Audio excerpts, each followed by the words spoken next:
Hi everyone, Tani here. As you can see, I have yet another piece from Louis Vuitton's Spring in the City collection. If you watched my earlier video, I unboxed a Neverfull in the Sunrise Pastel colorway. So I thought about it for several days and I made the tough decision to exchange the Neverfull for the Marshmallow. And my reasonings for that are, I don't use the Neverfull very often. It's a large bag and I don't carry very much on a day-to-day basis. So mostly the Neverfulls sit in my closet being unused. I also don't have the Marshmallow in my collection in any other color. So I thought I would go ahead and exchange it for the Marshmallow. That way I could still get this colorway in my collection, but get a smaller bag that I'd be more likely to use on an everyday basis. Not that I would necessarily wear this bag on an everyday basis, but it's still a little bit more, I guess, user-friendly, smaller than the Neverfull.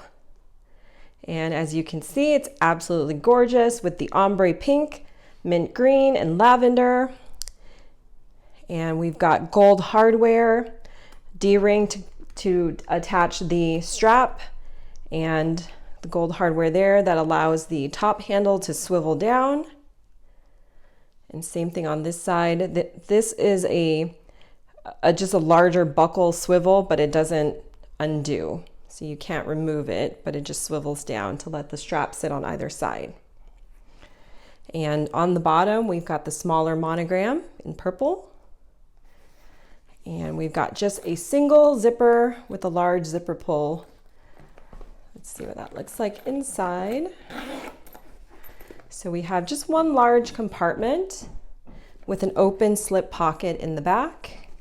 And it's got a pretty lavender textile lining with some different colored monogram emblems there. And of course the Louis Vuitton dates or made in label on the back there. So the strap that comes with it is fairly thin, and it also has the ombre coloring all the way through it, which I think is so pretty. And of course, nice shiny gold hardware that will attach on either side there. So let's go ahead and take a look at the measurements.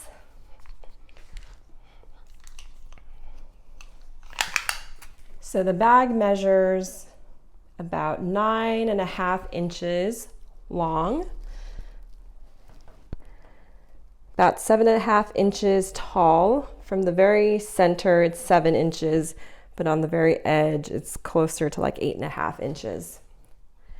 And in terms of width, it is about 4.5 inches, and the top handle has a just under 6-inch drop. Okay, to weigh the bag, I put the strap inside the bag just to make it a little easier. And that weighs 1 pound and almost 2 ounces. So it's a very, very light bag, just a little bit over 1 pound. Okay, let's see what fits inside the bag. So I have got a Kindle e-reader. And that goes in there just fine. I've got a standard size bottle of water. It doesn't quite fit standing up. It's going to stick out of the bag, but it definitely fits if you lay it down. And I have a full-size wallet. And those fit in there.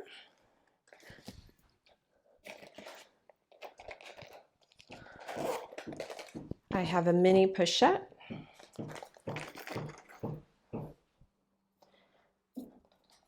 I have my sunglasses in a soft case.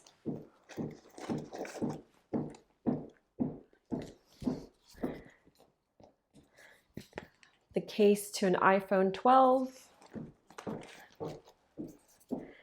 Travel size perfume. Okay, so So that is pretty jam-packed, but let's see. Also some AirPods. So that is pretty stuffed. Let's see if we can get that closed. Okay, that closed. There's a little bit of stretch with all of that in there, but as you can see, that definitely holds quite a bit. So you can hold everything you would need for the day for sure.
So with any light colored handbag, whether it's made out of canvas or leather, you do have to be careful about color transfer.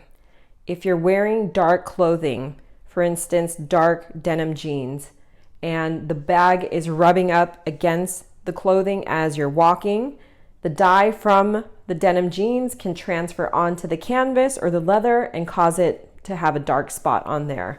So you definitely want to wash that particular item of clothing at least once, if not more times, to kind of get out any of the excess dye from that piece of clothing.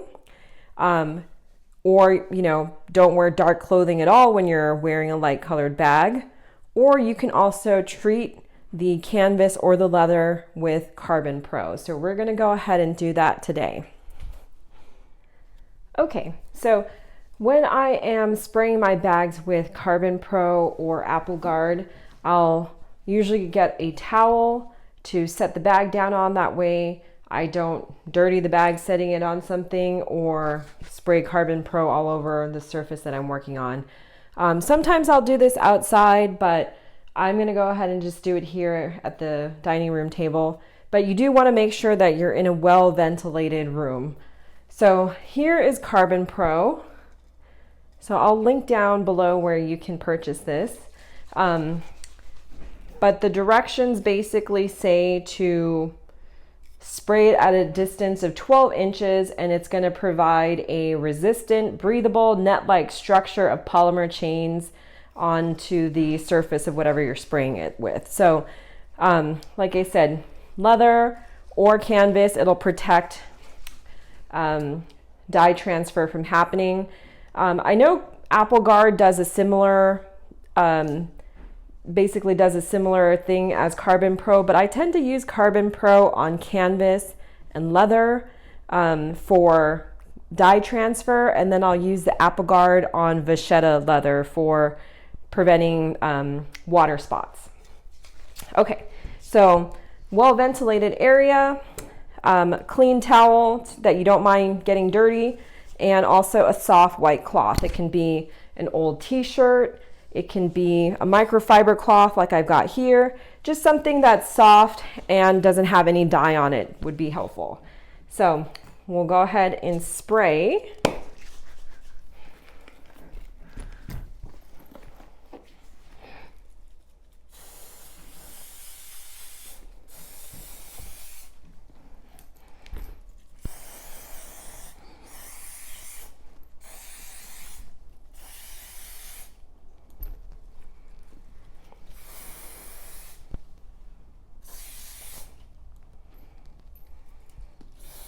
Trying to get the underside of the handles here.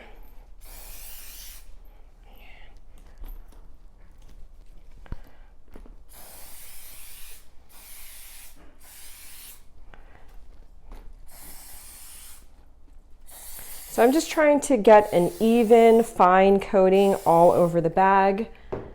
Like I said, you don't want to spray too close or get an excessive amount of product, but that's where this soft cloth comes in. So if you felt like you kind of drenched an area by mistake, you can definitely just kind of gently wipe it. But you do want to get the full area covered pretty evenly. And then I would let it sit to dry for like a day, like 24 hours before you use it. So I'm just gonna do the sides and the handles now, let it sit, and then probably tomorrow I will lean it over and do the bottom just in case. But that looks pretty good there, and see, there's no issues, but right now it looks a little glossy from it being just slightly wet, but it dries pretty quickly. But we'll let it sit for the day, and then we'll finish up the bottom tomorrow. Hi guys, just wanted to check in with you. I'm filming this about 2 days after I initially sprayed the bag with Carbon Pro, and I actually took the bag out yesterday, but I wanted to give you an up-close view of how the bag looks. And this is in natural lighting, but I just wanted to let you see how the Carbon Pro has not done anything bad to the canvas. There's no residue or anything like that. I wasn't wearing really dark clothes with the bag, but I definitely don't see any color transfer either, so that's good. It did its job. So it looks great. I personally love the Marshmallow. It's such a versatile bag. You can carry it as a top handle, you can carry it in the crook of your arm, you can wear it on the shorter strap setting as a shoulder bag, or you can wear it as a crossbody with the longer strap setting. It's very lightweight. It's easy to get in and out of with just one single zipper. It holds a lot. And yeah, I think it's just very, very cute. So I'm very happy with making the swap for the Neverfull for the Marshmallow. But what do you guys think? Did I make the right decision? Did I make a mistake and I'll regret it later? What are your guys' thoughts? If you had to pick between the Neverfull and the Marshmallow, which one would you choose? Leave your comments down below. Thank you so much for watching today. I really appreciate it. If you could please hit the like button, subscribe to my channel so that you don't miss out on future videos, and I'll talk to you guys next time. Bye guys.